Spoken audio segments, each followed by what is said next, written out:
Morning ನಿಮ್ಮೆಲ್ರಿಗೂ. So welcome to ನನ್ನ YouTube channel. ನೀವು ನೋಡ್ತಾ ಇದ್ದೀರಾ ಕಲಿವರ್ಸ್ 26 ಆ್ಯಂಡ್ ನಾನು ರಂಜಿತಾ ಪ್ರಕಾಶ್ ಇರೋದು ಬ್ಯಾಂಗ್ಳೂರಲ್ಲಿ. ಐ ಹೋಪ್ ನೀವೆಲ್ಲರೂ ತುಂಬಾ ಚೆನ್ನಾಗಿದ್ದೀರಾ ಅಂತ ಅಂದ್ಕೊಂಡಿದ್ದೀನಿ. ನಾನು ಕೂಡ ತುಂಬಾ ಚೆನ್ನಾಗಿದ್ದೀನಿ. ಆ್ಯಂಡ್ ಫಸ್ಟ್ ಟೈಮ್ ಚಾನಲ್ ನೋಡ್ತಾರೆ ಸಬ್ಸ್ಕ್ರೈಬ್ ಮಾಡ್ಕೊಂಡು ನೋಡಿ, ಸೊ ದಟ್ ನಿಮ್ಗೆ ನಾನೆಲ್ಲ ಬ್ಲಾಗ್ಸ್ ಸಿಕ್ಕಾಬಿಟ್ಟೆ ಇಷ್ಟ ಆಗುತ್ತೆ ಅಂತ ಅಂದ್ಕೊಂಡಿದ್ದೀನಿ. ಆ್ಯಂಡ್ ನಿಮ್ಮಲ್ಲಿ ಏನಾದ್ರು ಸಜೆಷನ್ ಇದ್ದರೆ ಡೆಫಿನೆಟ್ಲಿ ಕಮೆಂಟ್ ಮುಖಾಂತರ ತಿಳಿಸಿ ನನಗೆ. ಆ್ಯಂಡ್ ನನ್ನ ಇನ್ಸ್ಟಾಗ್ರಾಮ್ ಲಿಂಕ್ನ ಕೂಡ ನಾನು ಡಿಸ್ಕ್ರಿಪ್ಷನಲ್ಲಿ ಹಾಕಿರ್ತೀನಿ. ಸೊ ಚೆಕ್ಔಟ್ ಮಾಡಿ, ಇನ್ಸ್ಟಾಗ್ರಾಮಲ್ಲಿ ಅಪ್ಡೇಟ್ಸ್ ಸಿಗುತ್ತೆ. ಆ್ಯಂಡ್ ಯೂಟ್ಯೂಬಲ್ಲಿ ಆಲ್ಮೋಸ್ಟ್ ಎಲ್ಲ ಅಪ್ಡೇಟ್ಸ್ ಕೂಡ ಅಪ್ಡೇಟ್ನ ಕೊಡ್ತಾ ಹೋಗ್ತೀನಿ ಅಲ್ಲೂ ಕೂಡ. ಸೊ ಇವತ್ತು ಬಂದು August 2. ಸೊ ಈ ತಿಂಗಳ ಫಸ್ಟ್ ವ್ಲಾಗ್ ನಾನು ಮಾಡ್ತಿರೋಂಥದ್ದು.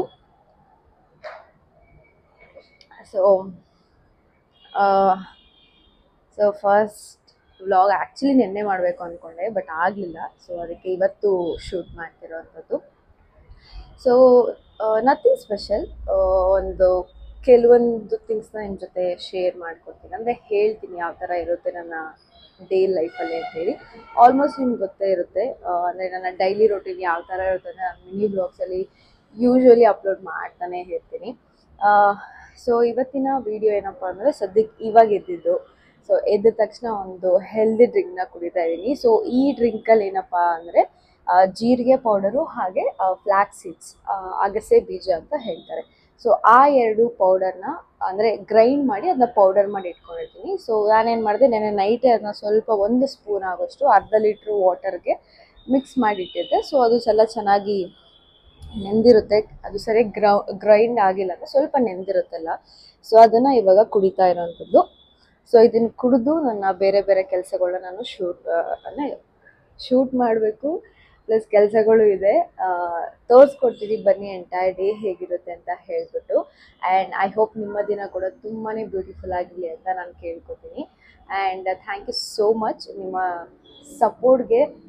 ಐ ಥಿಂಕ್ ಇನ್ನೂ ಜಾಸ್ತಿ ಸಪೋರ್ಟ್ ಬರಲಿ ಆ್ಯಂಡ್ ಬೇಗ ಬೇಗ 5000 ಸಬ್ಸ್ಕ್ರೈಬರ್ಸ್ ಆಗಬೇಕು ಅಂತ ವೆಯ್ಟ್ ಮಾಡ್ತಾ ಇದ್ದೀನಿ. ದಯವಿಟ್ಟು ಜಾಸ್ತಿ ರೀಚ್ ಆಗೋ ಥರ ಹೆಲ್ಪ್ ಮಾಡಿ.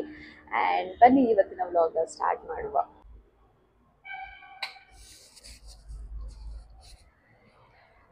ಸರಿ, ನಾನು ಮಾರ್ನಿಂಗ್ ಡ್ರಿಂಕ್ ಕುಡ್ದಿದ್ದಾಯಿತು. ಅದಾದ ತಕ್ಷಣ ಇಮಿಡಿಯೇಟಾಗಿ ನಾನು ಕಿಚನಿಗೆ ಬರಬೇಕು, ಯಾಕಂದರೆ ಲಂಚ್ ಪ್ರಿಪೇರ್ ಮಾಡಬೇಕು. ಆ್ಯಂಡ್ ಸಮ್ಟೈಮ್ಸ್ ಬ್ರೇಕ್ಫಾಸ್ಟ್ ತುಂಬ ಸಿಂಪಲ್ ಆಗೇ ತೊಗೊಂಡು ಹೋಗ್ತೀನಿ most of the time.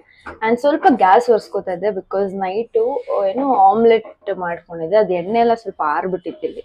So ಹಾಗಾಗಿ ಫಸ್ಟು ಕ್ಲೀನ್ ಮಾಡ್ಕೊಳ್ಳೋಣ ಅಂದ್ಕೊಂಡೆ, ಯಾಕಂದರೆ ಮತ್ತೆ ಕುಕ್ ಮಾಡಿದಾಗ ಮತ್ತೆ ಅದ್ರಲ್ಲಿ ಏನಾದ್ರು ಆಯಿಲ್ ಕಂಟೆಂಟ್ ಇದ್ರೆ ಅದು ಕೂಡ ಎಗರೋ ಚಾನ್ಸಸ್ ಇರುತ್ತೆ. ಸೊ ಹಾಗಾಗಿ ಸ್ವಲ್ಪ ಒರೆಸ್ಕೋತಾ ಇದ್ದೀನಿ. ಆ್ಯಂಡ್ ಸಾಕಷ್ಟು ಬಾರಿ ಕಿಚನ್ ಸ್ಟೋರಿನ ಶುರು ಮಾಡೋಣ. ಮೈಂಡಲ್ಲಿ ಬರ್ತದೆ ಪಲಾವ್ ಮಾಡೋಣ ಅಂತ ಹೇಳಿ, ಅಥವಾ ಎಗ್ ಬಿರಿಯಾನಿ ಮಾಡೋಣ ಅಂತಲೂ ಅನ್ಕೋತಾ ಇದ್ದೀನಿ. ಬಟ್ ಹೀಗೆ ಎಗ್ ಬಿರಿಯಾನಿ ಮಾಡೋಕ್ಕೆ ಎಗ್ಗಿನ ಬಾಯ್ಲ್ ಮಾಡಬೇಕು, ಟೈಮ್ ಸ್ವಲ್ಪ ಜಾಸ್ತಿ ತಗೊಳುತ್ತೆ ಅಂತ ಅನ್ನಿಸ್ತದೆ. ಸೊ ಹಾಗಾಗಿ ಐ ಜಸ್ಟ್ ಪಲಾವ್ನೇ ಮಾಡ್ತೀನಿ, ಒಂದು ನಾಟಿ ಸ್ಟೈಲ್ ಪಲಾವ್ನ ಮಾಡ್ತೀನಿ. ನಿಮಗೆ ತೋರಿಸ್ಕೊಡ್ತೀನಿ ಬನ್ನಿ ಯಾವ ಥರ ಮಾಡೋದು ಅಂತ ಹೇಳ್ಬಿಟ್ಟು. ಸೊ ಮೊದಲಿಗೆ ವೆಜಿಟೇಬಲ್ಸ್ ಏನಿದೆ ಅಂತ ಚೆಕ್ ಮಾಡ್ಕೋಬೇಕು ನಾನು ಫ್ರಿಡ್ಜಲ್ಲಿ. ಇತ್ತೀಚೆಗೆ ತರಕಾರಿ ಹಾಕಿ ಏನು ಮಾಡೋಕ್ಕೆ ಆಗ್ತಿಲ್ಲ, ಯಾಕೆ ಅಂತ ಗೊತ್ತಿಲ್ಲ. ತುಂಬಾನೇ ಲೇಜಿ ಆಗ್ತಿದ್ದೀನಿ ಅಂತ ಅನ್ನಿಸ್ತದೆ. ಸಾಂಬಾರ್ ಆ ಥರದ್ದು ಏನು ಜಾಸ್ತಿ ಮಾಡ್ತಾನೆ ಇಲ್ಲ, ಬರೀ ನಾನ್ ವೆಜ್ಜು ಈ ಥರದ್ದೇ ಊಟ ಆಗ್ತಿದೆ. ಆ್ಯಂಡ್ ಯಾಕೆ ಅಂತ ಗೊತ್ತಿಲ್ಲ, ನನಗೆ ತಿನ್ನೋಕೆ ಇಷ್ಟ ಆಗ್ತಿರುವಂತ ಗೊತ್ತಿಲ್ಲ. ಸೊ ಇದಿದೆ, ಇವಾಗ ಏನು ಮಾಡೋದು ಅಂತ ನೋಡೋಣ. ಓಕೆನಾ?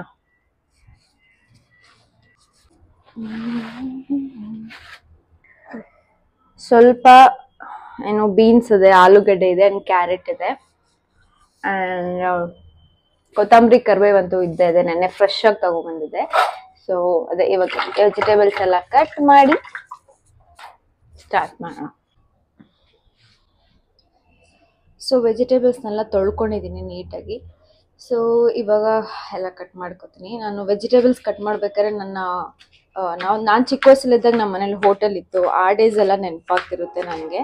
ಸೊ ಈಗ ನಾನು ಮಾಡ್ತಿರೋವಂಥದ್ದು ಬಂದು ಇವಾಗ ಮಧ್ಯಾಹ್ನಕ್ಕೆ ತಿನ್ನೋಕ್ಕೆ, ಪ್ಲಸ್ ನನಗೆ ನೈಟ್ಗೂ ಕೂಡ ನಾನು ಅದನ್ನೇ ತಿನ್ಕೋತೀನಿ. ಪಲಾವ್ ಎಲ್ಲ ಇದ್ದರೆ ತಿಂತೀನಿ, ನನಗೇನಷ್ಟು ಎರಡು ಟೈಮ್ ಸೇಮ್ ಫುಡ್ ಇದೆ ಅಂತ ಏನೋ ಅನಿಸಲ್ಲ. ಸೊ ಹಾಗಾಗಿ ಅದನ್ನೇ ತಿನ್ಕೋತೀನಿ. ಸೊ ಅಡುಗೆ ಸ್ಟಾರ್ಟ್ ಮಾಡೋಣ. ಎಲ್ಲ ಥರ ತರಕಾರಿ ಎಲ್ಲ ಹಚ್ಕೊಂಡಿದ್ದಾಯಿತು. ನಾನೀಗ ಮೊದಲಿಗೆ ಒಂದು ಕುಕ್ಕರ್ನ ಇಟ್ಕೊಂಡು ಅದಕ್ಕೆ ಸ್ವಲ್ಪ ಆಯಿಲ್ನ ಹಾಕೋತಾ ಇದ್ದೀನಿ. ನೀವು ಅರ್ಧ ಆಯಿಲು ಅರ್ಧ ತುಪ್ಪ ಕೂಡ ಹಾಕೋಬಹುದು, ತುಂಬಾ ಚೆನ್ನಾಗಿ ಬರುತ್ತೆ. ಗೊತ್ತಾ ಇದ್ದೀನಿ, ನಾನು ಆಚೆನೇ ತುಪ್ಪ ತಗೊಂಬಂದಿದ್ದು, ಮನೇಲಿ ಯಾವುದು ಮಾಡಿಲ್ಲ. ಆಕ್ಚುಲಿ ಮಾಡಬೇಕು, ಆಚೆನ ತರೋದ್ಕಿಂತ ಮನೇಲಿ ಮಾಡ್ಕೊಳ್ಳೋದೇ ಬೆಟರ್ ಅಂತ ಅನ್ಸುತ್ತೆ ನನಗೆ. ಆ್ಯಂಡ್ ಸ್ವಲ್ಪ ಚಕ್ಕೆ, ಲವಂಗ, ಏಲಕ್ಕಿ, ಸೊ ಇದುಗಳನ್ನ ಹಾಕೋತೀನಿ. ಬಿಕಾಸ್ ಊಟ ಮಾಡ್ಬೇಕಾರೆಲ್ಲ ಸಿಗುತ್ತೆ, ಅಷ್ಟೊಂದು ಚೆನ್ನಾಗಿ ಅನ್ಸಲ್ಲ ಅಂತ ಹೇಳ್ಬಿಟ್ಟು ನಾನು ಹಾಕೋದೇ ಇಲ್ಲ. ಆ್ಯಂಡ್ ಪಲಾವ್ ಎಲೆ ಕೂಡ ಹಾಕೋತಾ ಇದ್ದೀನಿ. ಒಂದು ಪಲಾವ್ ಎಲೆನ ಹಾಕೋತೀನಿ ಸಾಕು, ಬಿಕಾಸ್ ಮತ್ತೆ ಹೆಂಗಿದ್ರು ತೆಗ್ದು ಸೈಡಿಗೆ ಇಟ್ಬಿಟ್ಟು ಊಟ ಮಾಡೋವಂಥ ಟೈಮಲ್ಲಿ, ಸೊ ಅದಕ್ಕೋಸ್ಕರ. ಸೊ ಇದೆಲ್ಲ ಆದ ತಕ್ಷಣ ನೆಕ್ಸ್ಟು ಚೆನ್ನಾಗಿ ಕಾದಿದೆ ಎಣ್ಣೆ, ಈರುಳ್ಳಿನ ಹಾಕೋತೀನಿ. ಈರುಳ್ಳಿ ಹಾಕಿದ ತಕ್ಷಣನೇ ನಾನು ಉಪ್ಪನ್ನ ಕೂಡ ಬಳಸ್ಕೊತೀನಿ, ಸೊ ದಟ್ ಬೇಗ ಕರಗುತ್ತೆ. ಆ್ಯಂಡ್ ಬೇರೆ ಏನಾದ್ರು ವೆಜಿಟೇಬಲ್ಸ್ ಹಾಕಿದಾಗೂ ಕೂಡ ಅದು ಚೆನ್ನಾಗಿ ಮಿಕ್ಸ್ ಆಗುತ್ತೆ ಅಂತ ಹೇಳ್ತಾರೆ. ಸೊ ಹಾಗಾಗಿ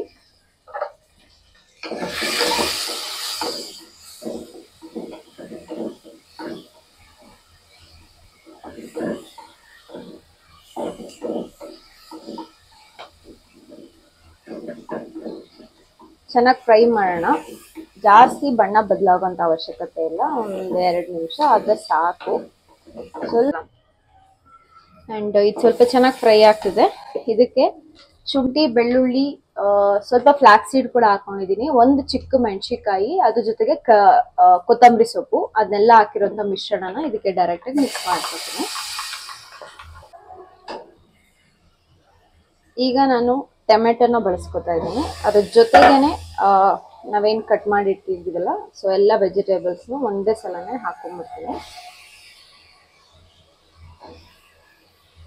ತಕ್ಷಣ ಸ್ವಲ್ಪ ಅರಿಶಿನ ಪೌಡರು, ನಾನು ಮೆಣಸಿನ್ಕಾಯಿ ಒಂದೇ ಒಂದು ಹಾಕೊಂಡಿದ್ದ ಕಾರಣ ಇಲ್ಲಿ ಸ್ವಲ್ಪ ಖಾರದ ಪುಡಿನ ಹಾಕೋತಾ ಇದ್ದೀನಿ. ಇಷ್ಟು ಹಾಕೊಳ್ತೀನಿ ಅಷ್ಟೇ.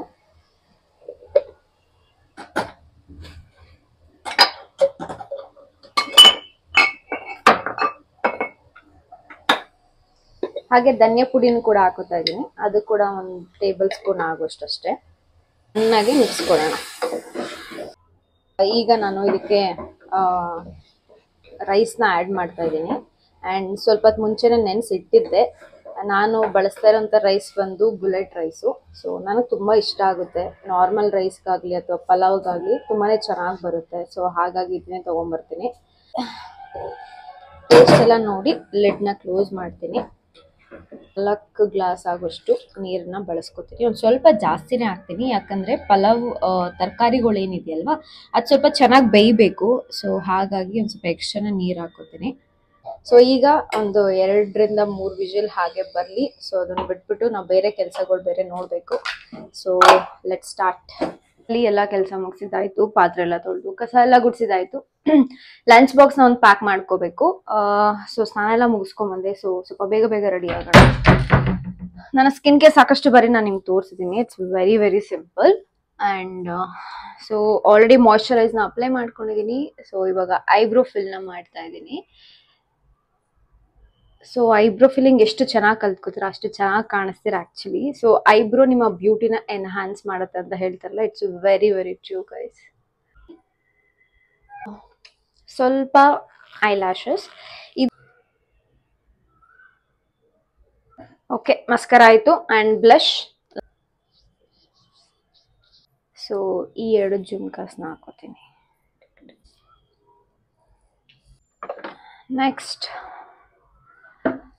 perfume, my favorite. So this is my final look. ಹೇಗಿದೆ ಅಂತ ಹೇಳಿ. ಸೊ ಹೇರ್ ಇದೇ ತರ ಫ್ರೀ ಬಿಡೋಣ ಅಂತ ಅನ್ಕೊಂಡಿದ್ದೀನಿ ಅಷ್ಟೇ. ನಾನೊಂದು ನಾಣೆ ಬಟ್ಟು ಇಟ್ಕೊಂಡಿದ್ದೀನಿ. ಸೊ ಎಲ್ಲ ಪ್ಯಾಕ್ ಮಾಡ್ಕೋಬೇಕು. ಇವಾಗ ಟೈಮ್ ಆಗ್ತಿದೆ. ಟೈಮ್ ಬಂದು 8:10 ಆಗಿದೆ. ಸೊ ನಾನು ಚಾರ್ಜರೆಲ್ಲ ಎತ್ತಿಕೊಂಡಿದ್ದೀನಿ. ಫ್ರಿಜ್ ಕೂಡ ಆಫ್ ಮಾಡಿಬಿಡ್ತೀನಿ. ನಾನು ಮನೇಲಿದ್ದಾಗ ಮಾತ್ರ ಫ್ರಿಜ್ ಆನಲ್ಲಿ ಇಟ್ಕೋತೀನಿ. ಆ್ಯಂಡ್ ಇದೆಲ್ಲ ಆಗಿದೆ. And I just apply the lipstick. So ಅಷ್ಟೆಲ್ಲ ತೊಗೊಂಡಿದ್ದೀನಿ ಅಂತ ಅಂದ್ಕೊತೀನಿ. ಓಕೆ ಫೈನ್, ಎಲ್ಲ ತೊಗೊಂಡಿದ್ದೀನಿ. ಇಲ್ಲೂ ಲೈಟ್ ಆಫ್ ಮಾಡಿ ನನ್ನ ಬ್ಯಾಗ್ ಆ್ಯಂಡ್ ನನ್ನ ಲಂಚ್ ಬ್ಯಾಗ್ ಎರಡನ್ನೂ ತೊಗೊಂಡು ಫಸ್ಟ್ ಲಂಚನ್ನ ಪ್ಯಾಕ್ ಮಾಡುವ. ಹೇಗೆ ಬಂದಿದೆ ಅಂತ ನೋಡಬೇಕು.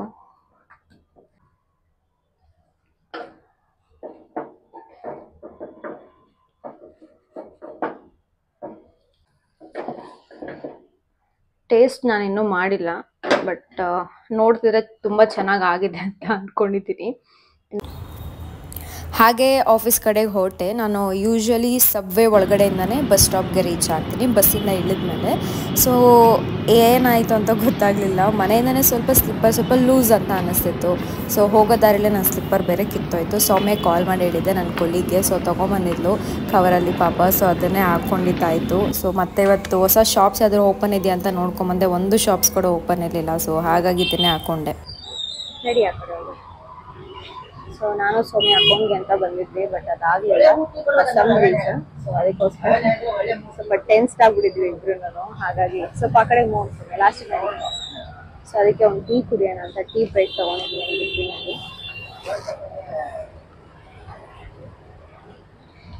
ಬೇಕೇನಾದ್ರು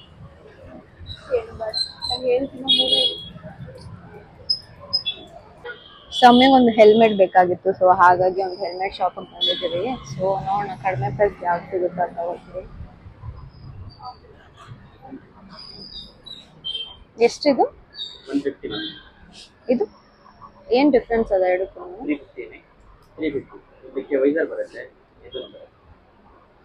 ಓಕೆ, ಯಾವ್ದು ತಗೋತೀಯ? ಇದು ತೋರಿಸಿ ಸರ್. ಇದು ಗ್ಲಾಸ್ ಇದೆ ಅಲ್ವಾ ಅದು? ಯಾಕಂದ್ರೆ ನಮ್ಮ ಆಫೀಸಲ್ಲಿ ಆಲ್ರೆಡಿ ಇರೋದಿದೆ ಆ ಥರದ್ದು ಹಾಕೊಂತಾರೆ. ಅದಕ್ಕೆ ಕಲರ್ ಮಿಕ್ಸ್ ಆಗ್ಬಿಡುತ್ತೆ. ಸಮಯ ಅಲ್ಲಿದೆ ನೋಡಿ, ಎತ್ಕೊಂಬಾರು. ಸರ್ ಈ ಚೇರ್ ಎಲ್ಲ ಸೇಲ್ ಮಾಡೋದು ನಿಮ್ದೇನಾ? ಹೌದಾ? ಎಷ್ಟು ಅದು ಸೆಟ್ಟಾ ಇದು? ಎಷ್ಟು ಸರ್ ಅದು? ಇದು ಸೆಟ್ಟಲ್ಲಿ ಸೆಟ್ ಇಲ್ಲ, ಸಿಂಗಲ್ ಎಷ್ಟು ಬರುತ್ತೆ? ಇದು ಪಿಂಕ್ ತಗೋ. ಇದು ಹಾ ಎಷ್ಟು ಸರ್ ಇದು?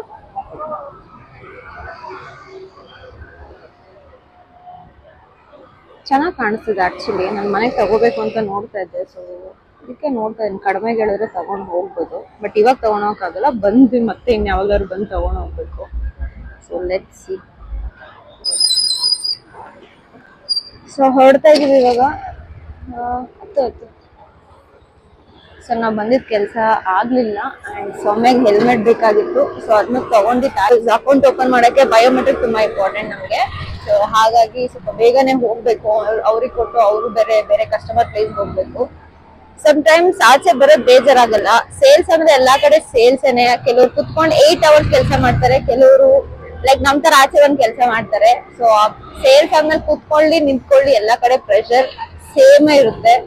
ಬಟ್ ನಾನು ಕೂಡ ಎಷ್ಟೋ ಸಲ ಟ್ರೈ ಮಾಡಿದೀನಿ ನನ್ನ ಫೀಲ್ಡ್ ನ ಚೇಂಜ್ ಮಾಡ್ಕೊಳಕ್ಕೆ. ಬಟ್ ಸ್ಯಾಲರಿ ಕಾಂಪ್ರಮೈಸ್ ಆಗ್ಬೇಕು, ಅದು ಸ್ವಲ್ಪ ಕಷ್ಟ. ಹಾಗಾಗಿ ಇವಾಗಿರೋ ಕಮಿಟ್ಮೆಂಟ್ಸ್ಗೆಲ್ಲ ಐ ಹೋಪ್ ನಿಮ್ಗೆ ಅರ್ಥ ಆಗುತ್ತೆ ಅಂತ. ಸೊ ಹಾಗಾಗಿ ಸದ್ಯಕ್ಕೆ ಏನು ಚೇಂಜ್ ಮಾಡಕ್ ಆಗ್ತಿಲ್ಲ ಸೇಲ್ಸ್ ಇಂದ ಆಚೆ ಬರಕ್ಕೆ. ಸರಿ, ಇದೆಲ್ಲ ಮುಗಿಸಿ ಮತ್ತೆ ಇನ್ನೊಂದು ಕಸ್ಟಮರ್ ಪ್ಲೇಸ್ಗೆ ಹೋಗಿ ಈವ್ನಿಂಗ್ ಬರ್ತಾ ಇರ್ಬೇಕಾದ್ರೆ ದಾರಿಲಿ ಸಿಕ್ಕಾಬರೇ ಟ್ರಾಫಿಕ್ ಆಗಿತ್ತು. ಇಳಿದು ನೋಡಿದ್ರೆ ಈ ಥರ ಒಂದು ದೊಡ್ಡ ಆಕ್ಸಿಡೆಂಟ್ ಆಗಿತ್ತು. ಥ್ಯಾಂಕ್ ಗಾಡ್ ಹುಡುಗಿಗೆ ಏನೂ ಆಗಿಲ್ಲ, ಸ್ವಲ್ಪ ಕಾಲಿಗೆ ಪೆಟ್ಟಾಗಿದೆ ಅನ್ಕೋತೀನಿ. ಅದೇ ಜಾಗದಲ್ಲಿ ಹಿಂದೆಗಡೆ ಸೀಟಲ್ಲಿ ಯಾರೊಬ್ಬರು ಕೂತಿದ್ದು ಅಂದರೆ ಆ ಗಾಡಿಗೆ ಏನು ಪರಿಸ್ಥಿತಿ ಆಗಿತ್ತು ಆ ಪರಿಸ್ಥಿತಿ ಆ ಹಿಂದೆ ಕೂತಿರೋರ್ಗೆ ಆಗ್ತಾಯಿತ್ತು. ಬಿಕಾಸ್ ಈ ಕಡೆ ಟೆಂಪೋ ಆ ಕಡೆ ಕಾರು ಎರಡೂ ಬಂದು ಆ ಗಾಡಿನ ಪಚ್ಚಡಿ ಮಾಡೋಕ್ಕಾಗಿದೆ. ಸೊ ಓವರ್ಟೇಕ್ ಮಾಡೋದನ್ನ ದಯವಿಟ್ಟು ನಿಲ್ಲಿಸಿ. ಆ್ಯಂಡ್ ಆರಾಮಾಗಿ ಗಾಡಿ ಓಡಿಸಿ ಕಾಂಪಿಟೇಷನ್ ಎಲ್ಲ ಬೇಕಾಗೇ ಇಲ್ಲ. ಆ್ಯಂಡ್ ಇನ್ನೇನು ಹೇಳೋಕ್ಕಾಗುತ್ತೆ, ಒಂದು ಆಕ್ಸಿಡೆಂಟು ಬೇರೆಯವ್ರ ಜೀವನದಲ್ಲಿ ತುಂಬಾ ಎಫೆಕ್ಟ್ನ ಕ್ರಿಯೇಟ್ ಮಾಡುತ್ತೆ. ಸೊ ಆರಾಮಾಗಿ ಗಾಡಿ ಓಡಿಸಿ ಆಯಿತಾ. ಸೊ ಮನೆದೊಂದು ಟೆಸ್ಟ್, ಆ ಫೇಸಲ್ಲಿರೋ ಟೆಸ್ಟು ಅದನ್ನೆಲ್ಲ ಕ್ಲೀನ್ ಮಾಡಿದ್ರೆ ಎಷ್ಟು ಸಮಾಧಾನ ಆಗುತ್ತಾ. ಆ್ಯಂಡ್ ಫಸ್ಟು ವೆಟ್ ಟಿಶ್ಯೂನ ಫೇಸ್ನ ಕ್ಲೀನ್ ಮಾಡಿಕೊಂಡು ದೆನ್ ಇವತ್ತು ಆ್ಯಕ್ಚುಲಿ ಟವಲ್ಸ್ ಇಲ್ಲ ಗೊತ್ತಾ. ಒಂದು ಶಾಕಿಂಗ್ ನ್ಯೂಸ್ ಇದು. ನಾನು ಟವಲ್ಸೇ ಯೂಸ್ ಮಾಡಲ್ಲ ಗೈಸ್. ನನಗೆ I think school time college ಟೈಮಿಂದನೇ ಅನ್ಕೋತೀನಿ. ಬೇರೆಯವ್ರು ಯೂಸ್ ಮಾಡಿ ಟವಲ್ ಎಲ್ಲ ಯೂಸ್ ಮಾಡಿ ನಂಗೆ ಇಷ್ಟ ಆಗ್ತಿರ್ಲಿಲ್ಲ. ಆ್ಯಂಡ್ ಅಫ್ಕೋರ್ಸ್ ಆ ಟೈಮಲ್ಲೆಲ್ಲ ಒಬ್ಬರು ಯೂಸ್ ಮಾಡಿ ಟವೆಲ್ ಡ್ರೈ ಆಗೋವರೆಗೂ ನಾವು ವೆಯ್ಟ್ ಮಾಡ್ಬೇಕಾಯ್ತು, ಆ ಥರದ್ದು.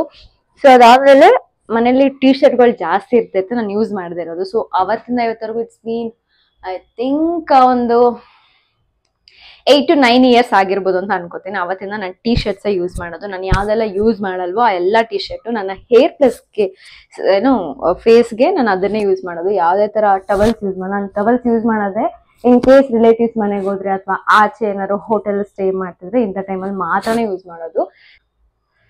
So lip balm orange chocolate ತಿಂತೀವಲ್ಲ ಆ ಥರ ಇದೆ, ಬಟ್ ಆರೆಂಜ್ ಚಾಕ್ಲೇಟ್ ಅಲ್ಲ. ಹಿಂಗೆ ತೆಗ್ದಿಟ್ಬಿಡ್ತೀನಿ. ಬೋರೋಲಿನ್ ನಾನು ಆಲ್ರೆಡಿ ಹೇಳಿದ್ದೀನಿ ಅನ್ಕೋತೀನಿ ನಿಮಗೆ.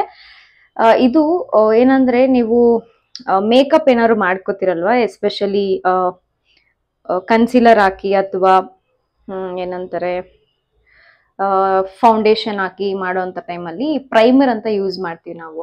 ಸೊ ಅದ್ರ ಬದಲಾಗಿ ನೀವು ಇದನ್ನ ಹಚ್ಕೊಂಡ್ರು ಡಬಲ್ ಗ್ಲೋ ಕೊಡುತ್ತೆ. ಟ್ರಸ್ಟ್ ಮೀ, ಟ್ರೈ ಮಾಡಿ.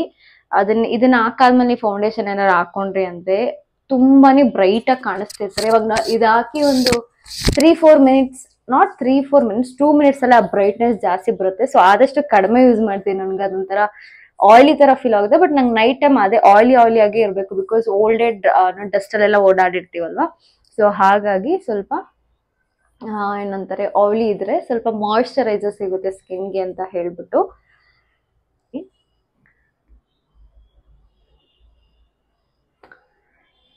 ಇದೇನೋ ಗೊತ್ತಿಲ್ಲ, ಪಿಂಪಲ್ ಏನಂತ ಗೊತ್ತಾಗ್ತಿಲ್ಲ. ಅದೊಂದು ಸ್ಟಾರ್ಟ್ ಆಗ್ಬಿಟ್ಟಿದೆ. ಅದೊಂದು ಏನಂತಾರೆ ಆ ಗ್ಲೋ ಕಾಣಿಸ್ತಿದ್ಯಾ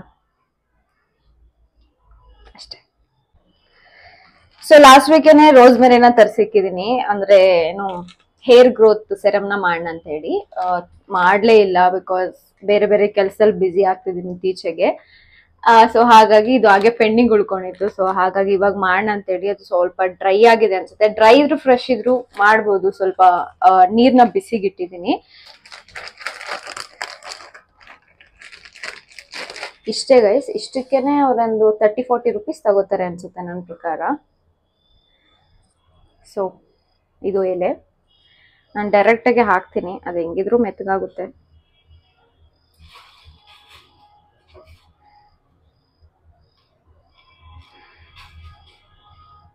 ಅದೊಂದು ಚೆನ್ನಾಗಿ ಬಾಯ್ಲ್ ಎಲ್ಲ ಆದ ಮೇಲೆ ನಾವು ಅದನ್ನ ಹಾಗೆ ಇಟ್ರೆ ಬೆಳಗ್ಗೆಗೆ ಅದು ಫುಲ್ ಅದ್ರದ್ದು ಕಲರ್ ಎಲ್ಲ ಬಿಟ್ಟಿರುತ್ತೆ. ಕಲರ್ ಇನ್ ದ ಸೆನ್ಸ್ ಆ ತರ ಕಲರ್ ಅನ್ನ ಒಂದು ಸ್ವಲ್ಪ ಡಾರ್ಕ್ ಬ್ರೌನ್ ಆಗಿ ಕನ್ವರ್ಟ್ ಆಗುತ್ತೆ. ಸೊ ಅವಾಗ ನಾವು ಅಪ್ಲೈ ಮಾಡ್ಕೊಂಡ್ರೆ ತುಂಬಾ ಚೆನ್ನಾಗಿರುತ್ತೆ. ಇಲ್ಲಿ ಡಿನ್ನರ್ ಏನಿಲ್ಲ ಗೈಸ್, ಸೇಮ್ ಫುಡ್. ಬೆಳಗ್ಗೆ ಏನ್ ಮಾಡಿದ್ನೋ ಅದೇ ಫುಡ್ ತಿನ್ನೋದು. ಸೊ ನಮ್ಮ ಪಲಾವ್ ಎಲ್ಲಿದೆ, ತುಂಬಾ ಚೆನ್ನಾಗಿ ಬಂದಿದ್ದು. ಸ್ವಲ್ಪ ಉಪ್ಪು ಕಡಿಮೆ ಆಗ್ಬಿಟ್ಟಿತ್ತು. ಇವಾಗ ಅದನ್ನೇ ತಿನ್ಕೊಂಡು ಪಾಚ್ಕೊಳ್ಳೋದು, ಎಂಥದ್ದು ಇಲ್ಲ. ಸೊ ನಿಮ್ಗೆ ಈ ವಿಡಿಯೋ ಹೇಗ್ ಅನಿಸ್ತು ಅಂತ ನನಗೆ ಕಮೆಂಟ್ ಮುಖಾಂತರ ತಿಳಿಸಿ. ಅಂಡ್ ಆದಷ್ಟು ನಿಮ್ಗೆ ಇಷ್ಟ ಆಗೋ ತರ ವಿಡಿಯೋಸ್ ಮಾಡಕ್ಕೆ ಟ್ರೈ ಮಾಡ್ತಿದ್ದೀನಿ. ಸಾಕಷ್ಟು ನನಗೂ ಎಕ್ಸ್ಪ್ಲೋರ್ ಮಾಡಕ್ ಇಷ್ಟ, ಸೇಮ್ ವಿಡಿಯೋಸ್ ಮಾಡಕ್ ನನಗೂ ಇಷ್ಟ ಇಲ್ಲ ಡೆಫಿನೆಟ್ಲಿ. ಬಟ್ ಏನ್ ಮಾಡೋದು, ಟೈಮ್ ಇದೆ. ಬಟ್ ನಾನು ಬೇರೆ ಬೇರೆ ಕೆಲ್ಸಗಳಲ್ಲಿ ಸ್ವಲ್ಪ ಬ್ಯುಸಿ ಆಗಿರೋ ಕಾರಣ ಆಚೆಗಷ್ಟೇ ಹೋಗಕ್ ಆಗ್ತಿಲ್ಲ. ಹೋದ್ರೆ ಏನ್ ಗೊತ್ತಾ, ತುಂಬಾ ಟಯರ್ಡ್ ಆಗ್ಬಿಡುತ್ತೆ ಗೈಸ್. ನೆಕ್ಸ್ಟ್ ಆಫೀಸ್ಗೆಲ್ಲ ಹೋಗ್ಬೇಕಾಗುತ್ತೆ, ಮತ್ತೆ ಕಸ್ಟಮರ್ ಪ್ಲೇಸಸ್ಗೆಲ್ಲ ಹೋಗ್ಬೇಕು, ಓಡಾಡ್ಬೇಕು, ಟಯರ್ಡ್ ಆಗುತ್ತೆ. ಅಂಡ್ ಇವತ್ತು ಕೂಡ 3-4 ಪ್ಲೇಸಸ್ ಕಸ್ಟಮರ್ ಡಿಫ್ರೆಂಟ್ ಲೊಕೇಶನ್ಗೆ ಹೋಗಿ ಅವ್ರ ಜೊತೆ ಏನೋ ಮೀಟಿಂಗ್ಸ್ ಎಲ್ಲ ಇತ್ತು, ಅಪಾಯಿಂಟ್ಮೆಂಟ್ ತಗೊಂಡು ಅವ್ರನ್ನೆಲ್ಲ ಮಾತಾಡಿಸಿ ನಮ್ಮ ಪ್ರಾಡಕ್ಟ್ ನ ಪಿಚ್ ಮಾಡಿ ಬರ್ಸಲ್ ಸೀರಿಯಸ್ಲಿ ತುಂಬಾ ಟಯರ್ಡ್ ಆಗುತ್ತೆ. ನನ್ನ ಜಾಬ್ ಆ ತರನೇ ಇರೋದು. 9 to 5 ಅಂತೀವಿ. ಐ ಥಿಂಕ್ ನನ್ನ ಪ್ರಕಾರ 12 hours ವರ್ಕ್ ಮಾಡ್ತೀವಿ ಅಂತ ಅನ್ಸುತ್ತೆ ನಾವೆಲ್ಲರೂ ಅಷ್ಟೇ. ನಾನು ಒಬ್ಳೆ ಅಂತಲ್ಲ, ಎಲ್ಲರೂ ಅಷ್ಟೇ. ಅಂಡ್ ಸೊ ಇವಾಗ ಊಟ ಎಲ್ಲ ಮಾಡಿ ಮಲ್ಕೊಳ್ಳೋದು. And thank you so much ಈ ವಿಡಿಯೋನ ನೋಡಿದಕ್ಕೆ. ನಿಮ್ಮ ಸಪೋರ್ಟ್ಗೆ ಮತ್ತೊಮ್ಮೆ ಧನ್ಯವಾದಗಳು. ಅಂಡ್ ದಯವಿಟ್ಟು ಇನ್ಸ್ಟಾಗ್ರಾಮ್ ಅಲ್ಲಿ ಕೂಡ ಫಾಲೋ ಮಾಡಿ, curlyworlds26 ಅಂತ ನನ್ನ ಚಾನಲ್ ನೇಮ್. ಸೇಮ್ ಯೂಟ್ಯೂಬ್ ಅಲ್ಲಿ ಏನಿದೆಯೋ ಅದೇ ಇನ್ಸ್ಟಾಗ್ರಾಮ್ ಅಲ್ಲಿ ಇರುವಂತದ್ದು. ಅಂಡ್ ಎಲ್ಲರೂ ಇನ್ ಬಿಟ್ವೀನ್ ಅಲ್ಲಿ ಅದು ಇದು ಪದಗಳ ಬಳಕೆ ತಪ್ಪಾಗಿದ್ದಲ್ಲಿ ದಯವಿಟ್ಟು ಕ್ಷಮೆ ಇರಲಿ. ಸೊ ಡೇ ತುಂಬಾನೇ ಚೆನ್ನಾಗಿತ್ತು, ಪ್ರೊಡಕ್ಟಿವ್ ಆಗಿತ್ತು ಅಂತ ಹೇಳ್ಬೋದು. And that's it for the day guys. ಸಿಗ್ತೀನಿ ನೆಕ್ಸ್ಟ್ ವಿಡಿಯೋದಲ್ಲಿ. ಅಲ್ಲಿವರೆಗೂ ನನ್ನ ಮರಿಬೇಡಿ, ನೀವು ಚೆನ್ನಾಗಿರಿ. ಸೊ ನಿಮ್ಮ ಹೆಲ್ತ್ ನ ಚೆನ್ನಾಗಿ ನೋಡ್ಕೊಳ್ಳಿ, ಬಿಕಾಸ್ ಡೆಂಗ್ಯೂ ಸ್ಪ್ರೆಡ್ ಆಗ್ತಿದೆ ಎಲ್ಲ ಕಡೆ. So be very very careful. ಸಿಗ್ತೀನಿ ನೆಕ್ಸ್ಟ್ ವಿಡಿಯೋದಲ್ಲಿ. ಟಾಟಾ, ಬಾಯ್ ಬಾಯ್, ಸಿ ಯು.